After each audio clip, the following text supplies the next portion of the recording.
ਹੁਣ ਭਗਵਤ ਅਗਸਤ ਦੇ ਅਖੀਰ ਦੇ ਵਿੱਚ ਅਮਰੀਕਾ ਤੇ ਕੈਨੇਡਾ ਦਾ ਦੌਰਾ ਕਰ ਸਕਦੇ ਨੇ। ਇਸ ਸਬੰਧ ਦੇ ਵਿੱਚ ਸਿੱਖ ਜਥੇਬੰਦੀਆਂ ਨੇ ਉਹਨਾਂ ਦਾ ਵਿਰੋਧ ਕਰਨਾ ਸ਼ੁਰੂ ਕਰ ਦਿੱਤਾ ਹੈ। ਸਿੱਖ ਜਥੇਬੰਦੀਆਂ ਦੇ ਕੁਝ ਤਰਕ ਨੇ, ਕੁਝ ਲੌਜਿਕ ਨੇ, ਜਿਨ੍ਹਾਂ ਦੇ ਆਧਾਰ ਦੇ ਉੱਤੇ ਉਹ ਆਰਐਸਐਸ ਦੇ ਚੀਫ ਦਾ ਅਮਰੀਕਾ ਦੀ ਜਾਂ ਕੈਨੇਡਾ ਦੀ ਫੇਰੀ ਦਾ ਵਿਰੋਧ ਕਰ ਰਹੀਆਂ ਨੇ। ਇਹਨਾਂ ਨੇ ਮੰਗ ਕੀਤੀ ਹੈ ਵੀ ਇਸ ਮਹੀਨੇ ਦੇ ਅਖੀਰ ਦੇ ਵਿੱਚ ਸ਼ੁਰੂ ਹੋਣ ਵਾਲਾ ਜਿਹੜਾ ਅਮਰੀਕਨ ਦੌਰਾ ਹੈ ਉਹਦਾ ਜਿਹੜਾ ਵੀਜ਼ਾ ਉਹ ਰੱਦ ਕੀਤਾ ਜਾਵੇ। ਅਮਰੀਕਨ ਸਿੱਖ ਕਾਕਸ ਕਮੇਟੀ, ਸਿੱਖ ਕੋਆਰਡੀਨੇਸ਼ਨ ਕਮੇਟੀ ਈਸਟ ਕੋਸਟ ਤੇ ਅਮਰੀਕਨ ਗੁਰਦੁਆਰਾ ਪ੍ਰਬੰਧਕ ਕਮੇਟੀ ਵਰਗੀਆਂ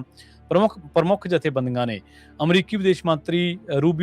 ਮਾਰਕੋ ਰੂਬੀਓ ਤੱਕ ਪਹੁੰਚ ਕੀਤੀ ਹੈ ਤੇ ਪੱਤਰ ਲਿਖ ਕੇ ਮੋਹਨ ਭਾਗਵਤ ਦੇ ਦੌਰੇ ਦਾ ਜਿਹੜਾ ਅਮਰੀਕਾ ਦੇ ਵਿੱਚ ਵਿਰੋਧ ਕੀਤਾ ਤੇ ਅਮਰੀਕਾ ਦੇ ਵਿੱਚ ਜਿਹੜਾ ਉਹਦਾ ਦਾਖਲਾ ਉਹਨੂੰ ਰੋਕਣ ਦੀ ਮੰਗ ਕੀਤੀ ਹੈ। ਇਸੇ ਤਰ੍ਹਾਂ 29 ਅਗਸਤ 2026 ਨੂੰ ਨਿਊਯਾਰਕ ਦੇ ਮੈਡੀਸਨ ਸਕੁਅਰ ਦੇ ਵਿੱਚ ਇੱਕ ਪ੍ਰੋਗਰਾਮ ਨੂੰ ਸੰਬੋਧਨ ਕਰਨਾ ਮੋਹਨ ਭਾਗਵਤ ਨੇ। ਸਿੱਖ ਜਥੇਬੰਦੀਆਂ ਤੇ ਹੋਰ ਮਨੁੱਖੀ ਅਧਿਕਾਰ ਸੰਗਠਨਾਂ ਵੱਲੋਂ ਇਸ ਸਮਾਗਮ ਨੂੰ ਰੱਦ ਕਰਵਾਉਣ ਦੇ ਲਈ ਵੀ ਜਿਹੜੀ ਤਿੱਖੀ ਮੁਹਿੰਮ ਹੈ ਉਹ ਚਲਾਈ ਜਾ ਰਹੀ ਹੈ। ਕੈਨੇਡਾ ਦੇ ਵਿੱਚ ਵੀ ਜਿਹੜੀ ਵਰਲਡ ਸਿੱਖ ਆਰਗੇਨਾਈਜੇਸ਼ਨ ਹੈ ਉਹਨੇ ਕਈ ਹੋਰ ਕੈਨੇਡੀਅਨ ਮਨੁੱਖੀ ਅਧਿਕਾਰ ਜਥੇਬੰਦੀਆਂ ਨੇ ਕੈਨੇਡਾ ਸਰਕਾਰ ਨੂੰ ਅਪੀਲ ਕੀਤੀ ਹੈ ਕਿ ਮੋਹਨ ਭਾਗਵਤ ਦੇ ਕੈਨੇਡਾ ਦਾਖਲੇ ਉੱਤੇ ਜਿਹੜੀ ਪਾਬੰਦੀ ਉਹ ਲਾਈ ਜਾਵੇ ਤੇ ਆਰਐਸਐਸ ਨੂੰ ਦੇਸ਼ ਦੀ ਸੁਰੱਖਿਆ ਦੇ ਲਈ ਖਤਰਾ ਜਿਹੜਾ ਉਹ ਐਲਾਨਿਆ ਜਾਵੇ। ਵਿਰੋਧ ਦੇ ਜਿਹੜੇ ਮੁੱਖ ਕਾਰਨ ਆ ਉਹ ਸਭ ਤੋਂ ਵੱਡਾ ਕਾਰਨ ਤਾਂ ਇਹੀ ਹੈ ਕਿ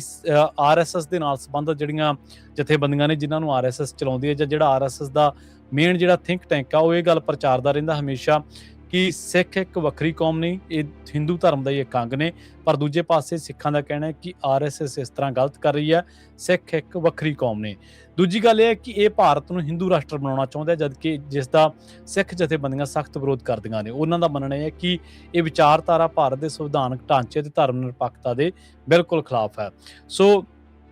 ਇਹ ਗੱਲ ਕਰਦੇ ਆ ਕਿ ਜਿਹੜੇ ਸਿੱਖ ਨੇ ਉਹ ਕੇਸਾਧਾਰੀ ਨੇ, ਹਿੰਦੂ ਹੀ ਨੇ ਤੇ ਇਸ ਦਾ ਜਿਹੜਾ ਸਿੱਖ ਜਥੇਬੰਦੀਆਂ ਨੇ ਉਹ ਡਟ ਕੇ ਵਿਰੋਧ ਕਰਦੀਆਂ ਨੇ ਤੇ ਉਹ ਕਹਿੰਦੇ ਨੇ ਵੀ ਸਿੱਖ ਇੱਕ ਨਿਆਰੀ ਤੇ ਇੱਕ ਵੱਖਰੀ ਕੌਮ ਹੈ।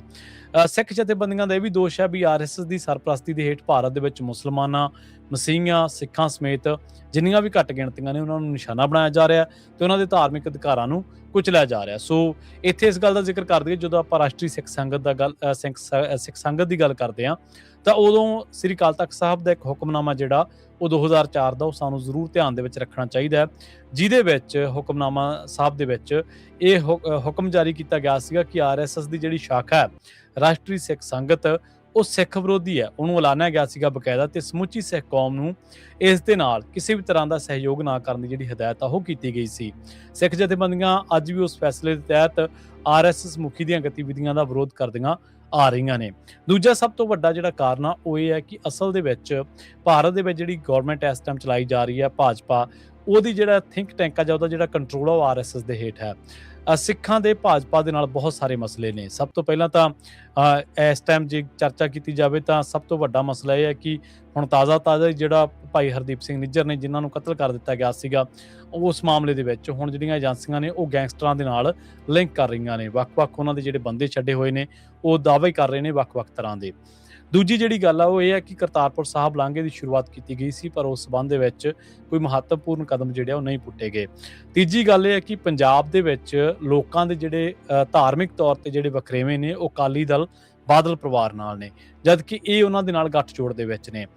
ਚੌਥੀ ਤੇ ਬੜੀ ਅਹਿਮ ਗੱਲ ਉਹ ਇਹ ਹੈ ਕਿ ਪੰਜਾਬ ਨੂੰ ਜਿਹੜੀ ਭਾਜਪਾ ਜਾਂ ਕੇਂਦਰ ਦੀ ਕਾਂਗਰਸ ਸਰਕਾਰ ਆ ਉਹ ਇੱਕ ਵੱਖਰੇ ਨਜ਼ਰੀਏ ਤੋਂ ਦੇਖਦੀਆਂ ਨੇ ਤੇ ਸਿੱਖ ਇੱਥੇ ਬਹੁ ਗਿਣਤੀ ਦੇ ਵਿੱਚ ਨੇ ਤੇ ਇਹਨਾਂ ਦਾ ਸਿੱਧਾ ਪ੍ਰਭਾਵ ਇਹ ਜਾਂਦਾ ਵੀ ਉਹ ਸਿੱਖਾਂ ਦੇ ਨਾਲ ਵਿਤਕਰਾ ਕਰਦੀਆਂ ਨੇ, ਉਹਨਾਂ ਨੂੰ ਦੂਜੇ ਦਰਜੇ ਦੇ ਸ਼ਹਿਰੀ ਬਣਾ ਕੇ ਰੱਖਦੀਆਂ ਨੇ, ਉਹਨਾਂ ਦੇ ਮੁੱਦੇ ਹੱਲ ਨਹੀਂ ਕਰਦੀਆਂ ਬਲਕਿ ਸਮੇਂ-ਸਮੇਂ ਦੇ ਉੱਤੇ ਉਹਨਾਂ ਮੁੱਦਿਆਂ ਨੂੰ ਲਟਕਾ ਕੇ ਉਹਨਾਂ ਦੇ ਉੱਤੇ ਸਿਆਸਤ ਕਰਦੀਆਂ ਨੇ। ਜਿਹੜੀ ਇੱਕ ਹੋਰ ਬੜੀ ਵੱਡੀ ਗੱਲ ਆ ਉਹ ਇਹ ਹੈ ਕਿ ਸਿੱਖ ਬੰਦੀਆਂ ਨੂੰ ਤਾਂ ਰਿਹਾ ਨਹੀਂ ਕੀਤਾ ਜਾ ਰਿਹਾ, ਉਹ ਨਾ ਹੀ ਉਹਨਾਂ ਨੂੰ ਪੈਰੋਲ ਦਿੱਤੀ ਜਾਂਦੀ ਹੈ, ਜਦਕਿ ਦੂਜੇ ਪਾਸੇ ਬਲਾਤਕਾਰੀ ਸਾਧਾਂ ਨੂੰ ਮਹੀਨੇ ਬਾਅਦ ਜਾਂ 1.5 ਮਹੀਨੇ ਬਾਅਦ ਹੀ ਜੇਲ੍ਹਾਂ ਦੇ ਵਿੱਚੋਂ ਛੱਡ ਦਿੱਤਾ ਜਾਂਦਾ ਤੇ ਉਹਦੇ ਲਈ ਕੋਈ ਗਰਾਊਂਡ ਵੀ ਜਿਹੜਾ ਉਹ ਨਿਯਤ ਕਰਨ ਦੀ ਕੋਈ ਲੋੜ ਨਹੀਂ ਮਹਿਸੂਸ ਹੁੰਦੀ। ਇੱਕ ਕਰਤਾਰਪੁਰ ਸਾਹਿਬ ਲਾਂਘੇ ਦੇ ਨਾਲ ਜੁੜੀ ਗੱਲ ਆ ਕਿ ਜਿਹੜਾ ਕਰਤਾਰ ਲਾਂਘਾ ਇਹ ਕਹਿ ਕੇ ਕਿ ਸਿੱਖਾਂ ਨੂੰ ਵੜਿਆ ਕੇ ਸਿੱਖਾਂ ਨੂੰ ਪਤਿਆ ਕੇ ਖੋਲ੍ਹਿਆ ਗਿਆ ਸੀਗਾ, ਉਹ ਹੁਣ ਕੇਂਦਰ ਸਰਕਾਰ ਦੂਜੀ ਵਾਰ ਮੁੱਕਰ ਚੁੱਕੀ ਹੈ। ਸੋ ਸਿੱਖਾਂ ਵੱਲੋਂ ਆਰਐਸਐਸ ਮੁਖੀ ਦੇ ਵਿਰੋਧ ਕਰਨ ਦੇ ਜਿਹੜੇ ਕਾਰਨ ਨੇ ਸਮਾਜਿਕ ਵੀ ਨੇ, ਧਾਰਮਿਕ ਵੀ ਨੇ, ਆਸਥਾ ਦੇ ਕਾਰਨ ਵੀ ਨੇ ਤੇ ਪਿਛੋਕੜ ਦੇ ਕਾਰਨ ਵੀ ਨੇ। ਜਿਵੇਂ ਮਿਸਾਲ ਦੇ ਤੌਰ ਦੇ ਉੱਤੇ ਜਿਹੜਾ ਜੂਨ 1984 ਦੇ ਵਿੱਚ ਦਰਬਾਰ ਸਾਹਿਬ ਤੇ ਹਮਲਾ ਕੀਤਾ ਗਿਆ ਸੀ ਇੰਦਰਾ ਗਾਂਧੀ ਵੱਲੋਂ, ਉਸ ਸਬੰਧ ਦੇ ਵਿੱਚ ਦੁਰਗਾ ਦਾ ਖਿਤਾਬ ਉਸ ਨੂੰ ਕਿਸ ਨੇ ਦਿੱਤਾ ਤੇ ਇੰਦਰਾ ਗਾਂਧੀ ਨੂੰ ਕਿਹਾ ਕਿਹਨੇ ਕਿ ਇਹ ਹਮਲਾ ਹੋਣਾ ਚਾਹੀਦਾ, ਨਹੀਂ ਤਾਂ ਅਸੀਂ ਪ੍ਰੋਟੈਸਟ ਕਰਾਂਗੇ। ਲਾਲ ਕ੍ਰਿਸ਼ਨ ਅਡਵਾਨੀ ਦੀ ਕਿਤਾਬ ਦੇ ਵਿੱਚ ਸਾਰਾ ਕੁਝ ਪਿਆ।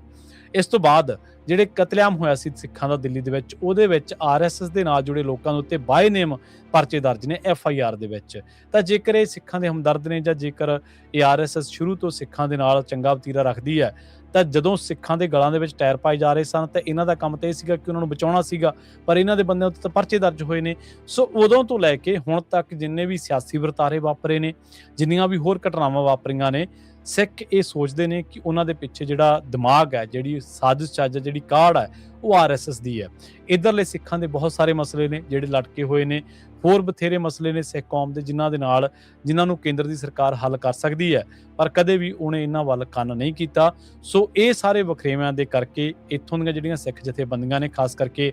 ਅਮਰੀਕਾ ਕੈਨੇਡਾ ਦੀਆਂ, ਉਹ ਹੁਣ ਮੋਹਨ ਭਾਗਵਤ ਦੇ ਅਮਰੀਕਾ ਅਤੇ ਕੈਨੇਡਾ ਦੌਰੇ ਦਾ ਵਿਰੋਧ ਕਰਨ ਜਾ ਰਹੀਆਂ ਨੇ। ਇਸ ਤੋਂ ਪਹਿਲਾਂ ਵੀ 2016 ਦੇ ਵਿੱਚ ਇੰਗਲੈਂਡ ਦੀਆਂ ਸਿੱਖ ਜਥੇਬੰਦੀਆਂ ਨੇ ਮੋਹਨ ਭਾਗਵਤ ਦੇ ਦੌਰਿਆਂ ਦਾ ਵਿਰੋਧ ਕੀਤਾ ਸੀ।